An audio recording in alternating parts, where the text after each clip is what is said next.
जय हिंद दोस्तों, GS study classes में आप सभी का स्वागत है। आज हम बात करने वाले हैं पास्ट परफेक्ट टेंस के बारे में। इसके पहले हमने पढ़ा था पास्ट कंटिन्यूअस टेंस। आज हम पढ़ेंगे past perfect tense. Past perfect tense की पहचान होती है कि जिस वाक्य की क्रिया के अंत में चुका था, चुकी थी, चुके थे आदि शब्द आते हैं। तो अगर ये शब्द आएंगे किसी भी वाक्य के अंत में तो वह वाक्य जो है पास्ट परफेक्ट टेंस में होता है। तो आइए देखते हैं इसकी पहचान क्या होती है।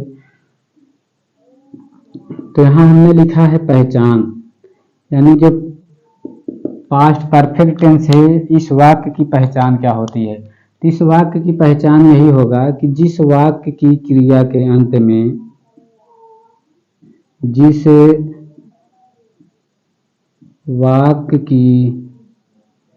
जिस वाक्य की क्रिया के अंत में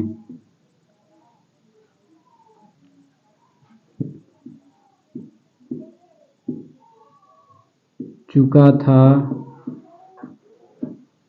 चुके थे, चुका था, चुके थे, चुकी थी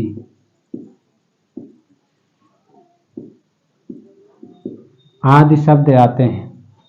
जिस वाक्य की क्रिया के अंत में चुका था, चुकी थी, चुके थे ये शब्द आ जाएं तो इससे हमें पहचान मिल जाएगी कि जो हमारा वाक्य है वो पास्ट परफेक्ट टेंस में है। अब पास्ट परफेक्ट टेंस का नियम होता है,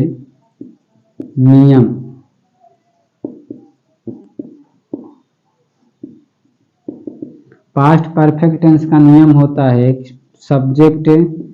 सब्जेक्ट के बाद हैड का यूज होगा, प्लस मेन वर्ब का थर्ड फॉर्म, प्लस ऑब्जेक्ट का यूज होगा, प्लस ईटीसी या अदर वर्ड।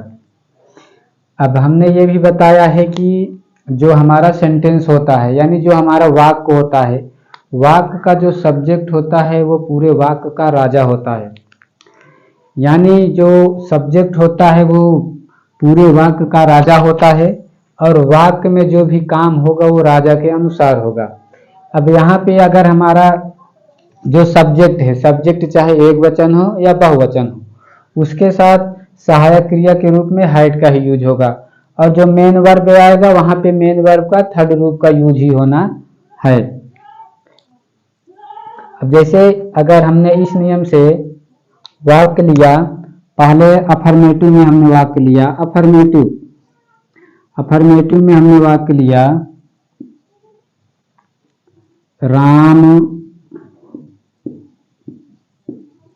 राम मुझे कुछ उपहार दे चुका था। राम मुझे कुछ उपहार दे चुका था, ये वाक्य यहाँ देखेंगे तो लास्ट में चुका था आया है। अब लास्ट में वाक्य में चुका था आया है तो इससे हमें पहचान मिल गई कि जो हमारा वाक्य है वो पास्ट परफेक्ट टेंस में है। अगर ये पहचान मिल गया कि जो हमारा वाक्य वो पास्ट परफेक्ट टेंस में है तो इसे देखने के बाद हमें ये नियम याद आ जाना चाहिए कि पहले सब्जेक्ट लिखा जाएगा, उसके बाद हेड लिखा जाएगा, उसके बाद मेन वर्ब का थर्ड फॉर्म लिखा जाएगा, उसके बाद ऑब्जेक्ट, उसके बाद ईटीसी या अदर वर्ड का यूज होगा। तो यहाँ पे जो सब्जेक्ट हमारा है, सब्जेक्ट है राम सब्जेक्ट है। अब सब्जेक्ट हो गया तो हमें यहाँ पे हैड का यूज होगा, हैड हो गया। अब हैड के बाद हमें चाहिए मेन वर्ब का थर्ड रूप, मेन वर्ब यानी क्रिया है। राम अब काम यहाँ क्या कर रहा है, वो देने का काम कर रहा है, तो देने का यानी गिव होता है, गिव फर्स्ट रूप होता है, गिव, गेव, गिवेन। हमें थर्ड रूप चाहिए यानी हमें गिवेन चाहिए, गिवेन। राम हैड गिवेन, अब किसे दे रहा है तो मुझे दे रहा है, मुझे का मी होता है। अब क्या दे रहा है तो कुछ उपहार दे रहा है, कुछ उपहार का यानी some gift, some gift. Ram मुझे कुछ उपहार दे चुका था यानी Ram had given me some gift. अब इसी तरह हमने अगला वाक्य लिया कि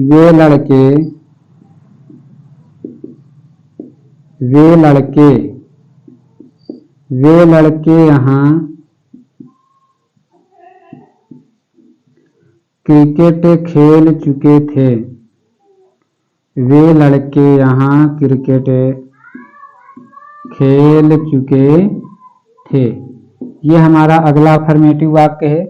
हमने लिखा है वे लड़के यहाँ क्रिकेट खेल चुके हैं। देखिए लास्ट में यहाँ चुके थे आया है। चुके थे हमने लिखाया है कि किसी भी वाक्य के क्रिया के अंत में चुका था, चुकी थी, चुके थे ये शब्द आते हैं, तो इससे हमें पहचान मिल जाती है कि जो हमारा वाक्य है वो पास्ट परफेक्ट टेंस में है। अब पास्ट परफेक्ट टेंस में है तो हमें ये नियम याद आ जाना चाहिए। अब हम इसी नियम से ये भी वाक्य बनाएंगे। अब यहाँ पे सब्जेक्ट जो है हमारा वे लड़के हैं। हमने इसके पहले भी क्लास में बताया है कि अगर वे के साथ लड़के, लड़कियां, विद्यार्थी कुछ और वर्ड यानी कुछ और शब्द जुड़ा हुआ है तो वहां पे वे के लिए दोज का यूज होगा। अदरवाइज वे अकेले है, जैसे वे खेलते हैं, वे पढ़ते हैं, यानी वे अकेले आ जाए तो वहां पे वे के लिए दे का यूज होगा। तो यहाँ वे के साथ लड़के यूज हुआ है तो यहाँ दे का यूज मत करना, गलत हो जाएगा। यहाँ पे दोज का यूज होगा। Those boys had. अब वे लड़के काम क्या कर रहे हैं तो वे लड़के खेलने का काम कर रहे हैं। Had play. क्या खेल रहे हैं तो क्रिकेट खेल रहे हैं। Cricket here. वे लड़के यहाँ क्रिकेट खेल चुके थे। तो those boy had played cricket here, ये था अफर्मेटिव वाक्य। अब आइए हम देखते हैं इस टेंस का निगेटिव वाक्य कैसे बनता है। अगर यही निगेटिव वाक्य आ जाए तो निगेटिव वाक्य कैसे ट्रांसलेट किया जाएगा, आइए उसके बारे में सीखते हैं।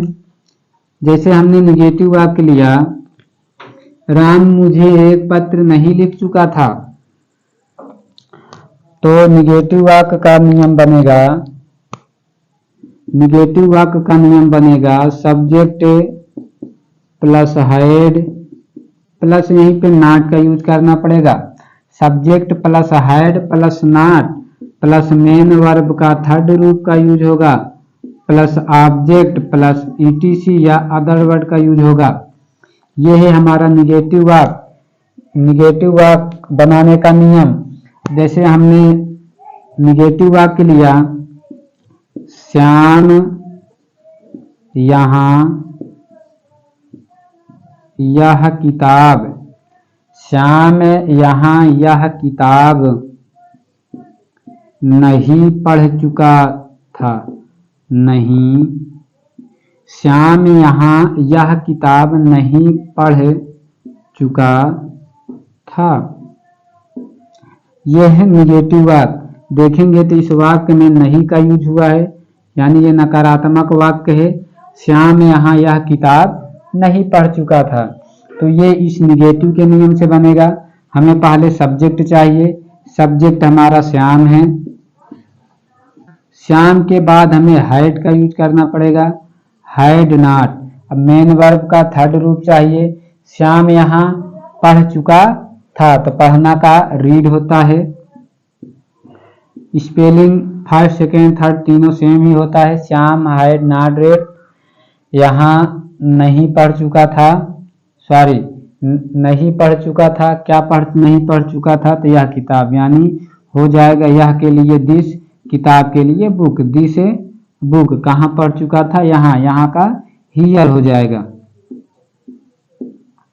ये था निगेटिव वाक्य। अब इसी तरह हमने अगला वाक्य लिया, मोहन मोहन मोहन मुझे यहाँ नहीं पीट चुका था। मोहन मुझे यहाँ नहीं पीट चुका था। ये भी निगेटिव वाक्य है, यहाँ पे नहीं का यूज हुआ है, तो इसका ट्रांसलेट भी इसी नियम से होगा, यानी निगेटिव नियम से। सब्जेक्ट हमारा मोहन है, तो हमने मोहन को लिखा, इसके बाद हमें हेल्पिंग वर्ब के रूप में हैड का यूज करना पड़ेगा, क्योंकि ये वाक्य निगेटिव है तो हमें हैड के बाद नॉट का यूज करना पड़ेगा। अब यहाँ पीटना है, पीटना काम हो रहा है तो पीटना के लिए बीट होता है, बीट का थर्ड रूप बीट बीट बीटन होता है। बीटन किसको पीट रहा है तो मुझे पीट रहा है, कहाँ पीट रहे हैं तो यहाँ के लिए हियर हो जाएगा। ये था हमारा निगेटिव वाक्य। अब आइए हम इसके आगे देखेंगे इंट्रोगेटिव वाक्य। हमने ये अफर्मेटिव नियम बताया, ये निगेटिव नियम। अब आइए इंट्रोगेटिव का नियम देखते हैं कि इंट्रोगेटिव नियम कैसे बनता है। जैसे हमने लिखा, क्या मैं यहाँ अंग्रेजी पढ़ा चुका था, तो यहाँ इंट्रोगेटिव वाक्य है, क्योंकि जो इंट्रोगेटिव वाक्य होता है इसकी शुरुआत क्या से होती है।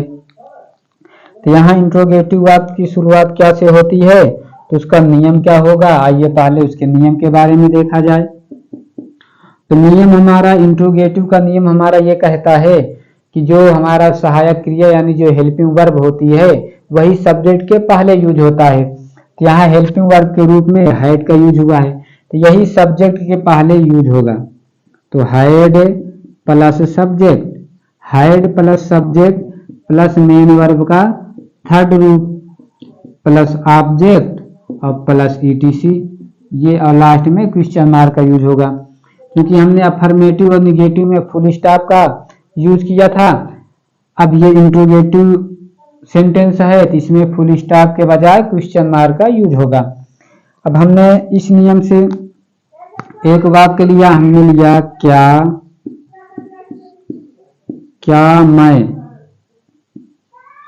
क्या मैं इस विद्यालय में, क्या मैं इस विद्यालय में अंग्रेजी पढ़ा चुका था, और लास्ट में क्वेश्चन मार्क। हमने लिखा है क्या मैं इस विद्यालय में अंग्रेजी पढ़ा चुका था। तो देखिए यहाँ जो वाक्य की शुरुआत है वो क्या से हुआ है। अगर वाक्य की शुरुआत क्या से यूज हुआ है तो वहां पे इंट्रोगेटिव का नियम यूज होगा। तो इंट्रोगेटिव नियम ये कहता है सब्जेक्ट के पहले सहायक क्रिया, तो सहायक क्रिया यहाँ हैड है तो हैड का यूज होगा। हमने लिखा हैड, सब्जेक्ट आई है, आई। अब मेन वर्ब यहाँ है पढ़ाना, पढ़ाना का टीच होता है, हमें थर्ड रूप चाहिए, हैड आई टाट, क्या पढ़ा चुका हूँ, इंग्लिश पढ़ा चुका हूँ, टाट इंग्लिश। कहाँ पढ़ा चुका हूँ तो इस विद्यालय में, इन दिस स्कूल, और लास्ट में क्वेश्चन मार्क। क्या मैं इस विद्यालय में अंग्रेजी पढ़ा चुका था, तो वाक्य का ट्रांसलेट होगा हैड आई टाट इंग्लिश और इन दिस स्कूल। हमने यहाँ इज लिखा है, इज में इन होगा, इन दिस स्कूल। अब इसी तरह हमने अगला वाक्य लिया, अगला वाक्य हमारा है क्या राजेश मुझे एक पत्र लिख चुका था। क्या राजेश मुझे एक पत्र लिख चुका था, यह भी इंट्रोगेटिव वाक्य है। तो इंट्रोगेटिव वाक्य है तो आइए देखते हैं इसका ट्रांसलेट कैसे होगा। सब्जेक्ट हमारा राजेश है, क्योंकि ये इंट्रोगेटिव वाक्य है तो पहले सहायक क्रिया यानी हेल्पिंग वर्ब का यूज होगा।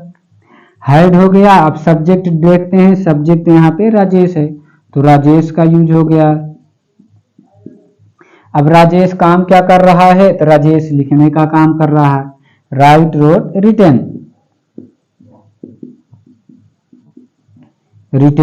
अब राजेश लिखने का काम तो कर रहा है लेकिन किसको लिख रहा है तो मुझे लिख रहा है, तो मुझे कमी हो गया। अब राजेश मुझको लिखने का काम तो कर रहा है लेकिन क्या लिख रहा है तो एक पत्र लिख रहा है, मी आ लेटर, लास्ट में क्वेश्चन मार्क। क्या राजेश मुझे एक पत्र लिख चुका था। ये था इंट्रोगेटिव वाक्य। अब अगर इसी का निगेटिव वाक्य बनाना हो तो कैसे यूज होगा? जैसे हमने यही इसी का निगेटिव करना हो, क्या राजेश मुझे एक पत्र नहीं लिख चुका था? क्या राजेश मुझे एक पत्र नहीं लिख चुका था? ये निगेटिव वाक्य है, यानी इंट्रोगेटिव का हमें निगेटिव बनाना है। तो इंट्रोगेटिव का निगेटिव बनाना है तो इसका नियम ये कहता है कि जो मेन वर्ब है, मेन वर्ब के पहले ही हमें नॉट का यूज करना पड़ेगा। तो आइए देखते हैं इस नियम से ट्रांसलेट कैसे होगा। तो जैसे हमने वाक्य लिया, क्या राजेश मुझे एक पत्र नहीं लिख चुका था, तो ये है इंट्रोगेटिव का निगेटिव नियम। तो आइए इसका नियम देखते हैं, नियम कैसे होता है इसका। तो नियम ये है कि had plus subject, had plus subject, इसी के बाद नॉट का यूज, नॉट के बाद मेन वर्ब का थर्ड रूप प्लस ऑब्जेक्ट और प्लस ईटीसी का यूज होगा और लास्ट में क्वेश्चन मार्क। ये है इंट्रोगेटिव का निगेटिव नियम। अब आइए देखते हैं इस नियम से वाक्य कैसे होते हैं। हमने वाक्य लिया, क्या संजय, क्या संजय,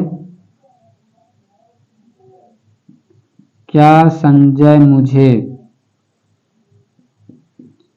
एक उपहार नहीं दे चुका था? क्या संजय मुझे एक उपहार नहीं दे चुका था? ये है इंट्रोगेटिव का निगेटिव वाक्य। देखिए यहाँ से इंट्रोगेटिव है और यहाँ से निगेटिव है, यानी इंट्रोगेटिव है निगेटिव भी है, तो इस नियम से यूज होगा जो हमने अभी नियम बताया कि had plus subject plus not plus main verb का third form plus object plus ETC. ये है इंट्रोगेटिव का निगेटिव नियम और इसी नियम से हमें इस वाक्य का ट्रांसलेट करना है। तो आइए सीखते हैं कि इस नियम से वाक्य का ट्रांसलेट कैसे होता है। तो पहले हैड का यूज होगा, हैड सब्जेक्ट हमारा संजय है, संजय निगेटिव है तो हमें नॉट का यूज करना पड़ेगा। अब मेन वर्ब एक काम यहाँ देने का हो रहा है तो नॉट गिवन, गिवन किसको दे रहा है? तो मुझे दे रहा है। क्या दे रहा है? तो एक उपहार, given me a gift, last में क्वेश्चन मार्क। ये है इंट्रोगेटिव का निगेटिव नियम। वाक्य लिया कि क्या मोहन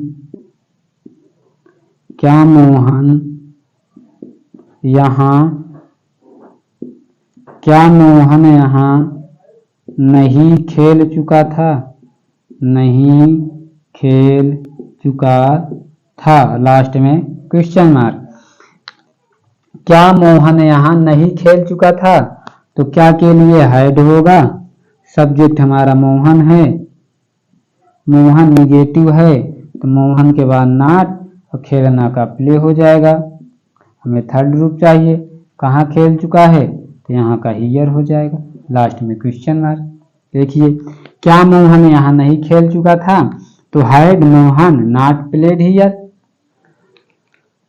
ये था हमारा इंट्रोगेटिव वाक्य का निगेटिव नियम। अब अगर कोई वाक्य WH टाइप का हो जाए, WH वर्ड, तो उसका ट्रांसलेट कैसे होगा, आइए उसके बारे में सीखते हैं। फिलहाल हमने जो ये अफर्मेटिव होता है, निगेटिव होता है, इंट्रोगेटिव होता है, डबल इंट्रोगेटिव होता है और डबल इंट्रोगेटिव निगेटिव होता है जिसे हम WH वर्ड कहते हैं, ये हमने इसके पहले भी इसके बारे में डिस्कस कर चुके हैं। तो आइए एक बार पुनः इसके बारे में देखते हैं। तो हमने अगर हमें WH वर्ड का नियम बनाना है तो पहले जो WH वर्ड होगा उसी से वाक्य की शुरुआत होगी। इंग्लिश में WH वर्ड से शुरुआत होगी, लेकिन अगर कोई वाक्य हिंदी में है तो वो WH वर्ड जो है वो वाक्य के बीच में होता है। जैसे हमने लिखा WH वर्ड प्लस हैड का यूज होगा plus subject plus main verb का थर्ड रूप होगा plus object plus ETC, last में क्वेश्चन मार्क।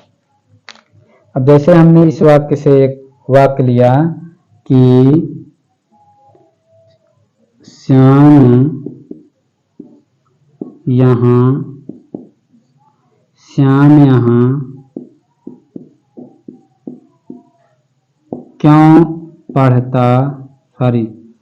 श्याम यहाँ क्यों पढ़ चुका था, लास्ट में क्वेश्चन मार्क। तो यहाँ पे देखिए बीच में क्यों का यूज हुआ है। ये क्यों के स्थान पे आप क्यों, कहाँ, कब, ये सब का यूज हो सकता है, क्या का यूज हो सकता है। तो जरूरी नहीं है कि क्यों हो WH वर्ड जितने होते हैं किसी का भी आप यूज कर सकते हैं। तो हमने यहाँ क्यों का यूज किया है, तो क्यों के लिए भाई का यूज होता है। भाई हो गया, हाइट का यूज करना पड़ेगा, हमें सब्जेक्ट चाहिए, सब्जेक्ट श्याम है, श्याम हो गया। अब श्याम के बाद हमें मेन वर्ब चाहिए। श्याम यहाँ क्यों पढ़ चुका था, तो पढ़ना का रीड होता है और तीनों फॉर्म सेम ही होता है।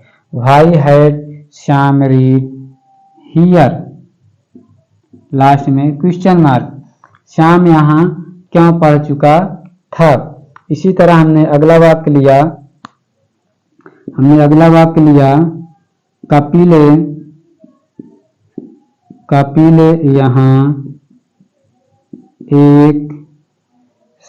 कपिले यहाँ एक उपहार क्यों दे चुका था। कपिल यहाँ एक उपहार क्यों दे चुका था। तो यहाँ देखिए इसका ट्रांसलेट कैसे होगा। ये भी एक WH वर्ड है। तो भाई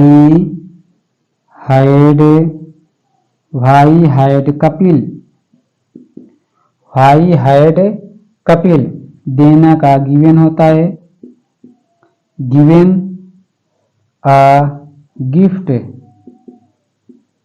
हियर, लास्ट में क्वेश्चन मार्क। ये था हमारा WH वर्ड। अगर इसी का हमें निगेटिव बनाना हो तो निगेटिव बनाने के लिए गिवन के पहले ही नॉट का यूज करना पड़ेगा। जैसे कपिल यहाँ एक उपहार क्यों नहीं दे चुका था, तो जो यहाँ मेन वर्ब है, मेन वर्ब के पहले ही नॉट का यूज करना पड़ेगा। तो वो वाक्य जो है डबल इंट्रोगेटिव निगेटिव बन जाएगा। ये था हमारा पास्ट परफेक्ट टेंस का साधारण नियम। आइए अब हम इसके सेकेंड भाग पे चलते हैं। जैसे एक फेमस वाक्य है कि डॉक्टर के आने से पहले मरीज मर चुका था। यह भी पास्ट परफेक्ट टेंस के अंतर्गत ही आता है। तो आइए उसके बारे में देखते हैं कि वो वाक्य कैसे होगा। तो जैसे ये फेमस वाक्य है, जो काम, इसमें दो काम होना पाया जाता है। जैसे एक काम हो रहा है कि डॉक्टर के आने से पहले और दूसरा काम हो रहा है कि मरीज मर चुका था। मेरे आने से पहले तुम जा चुके थे, तो इसमें डबल काम हो रहा है।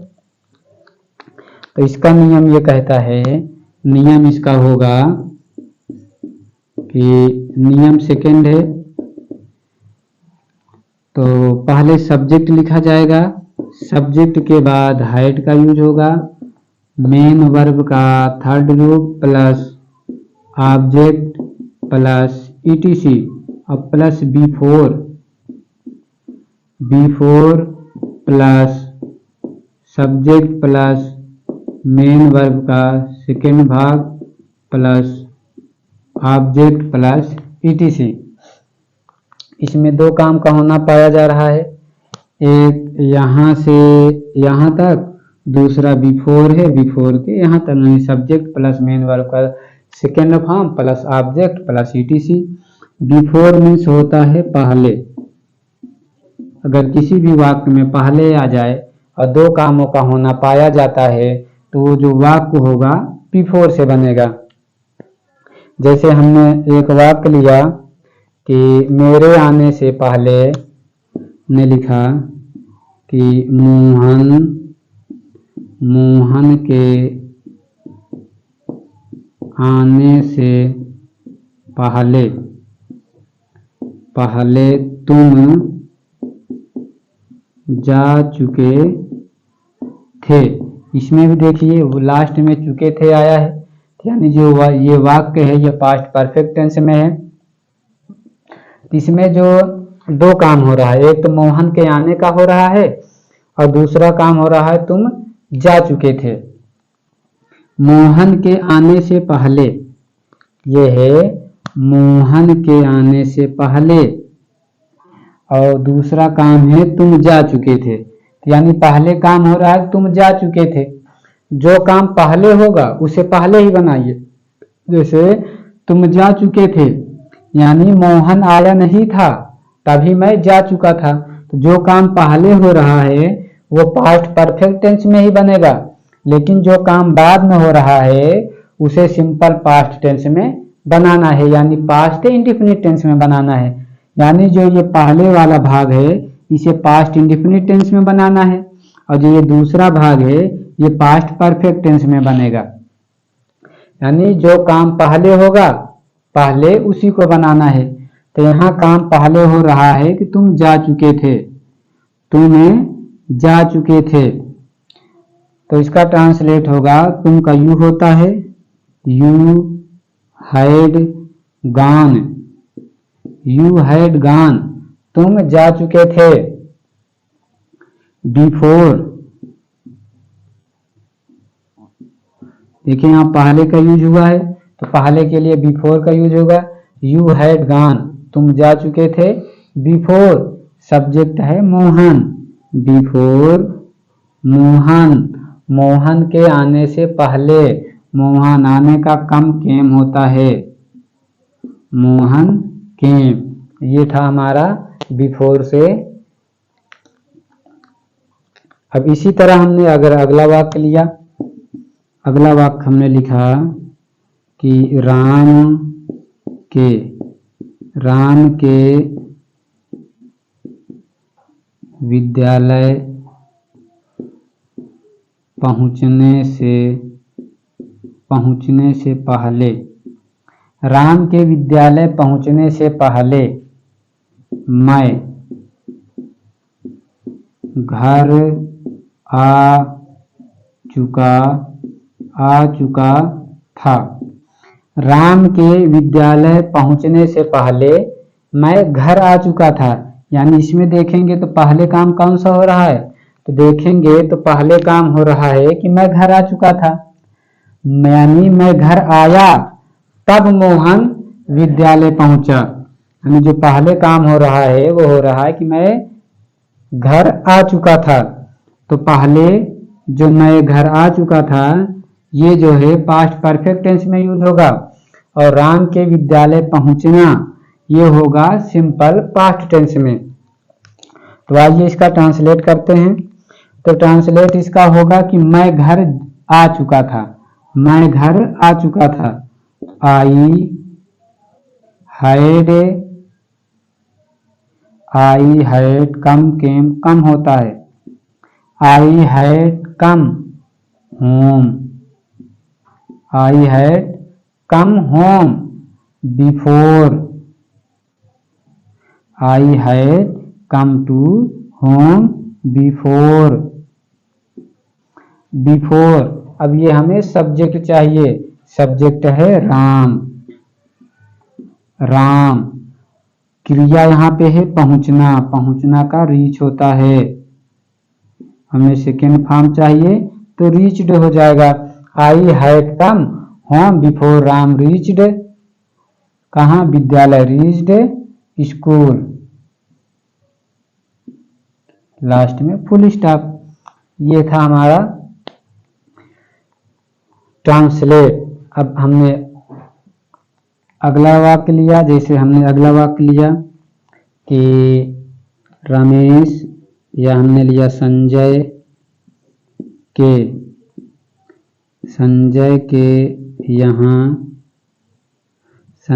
के यहाँ आने से पहले, Sanjay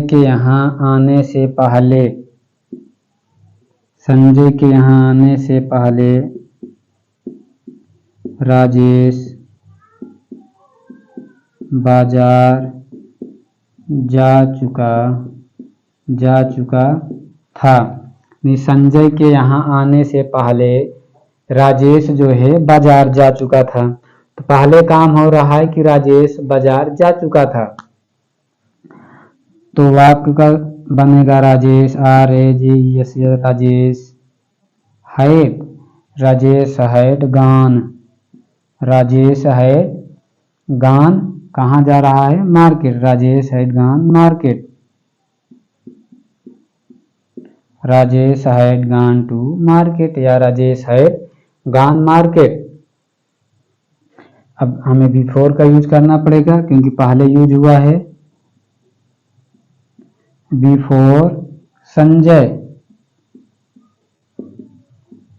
before Sanjay came here.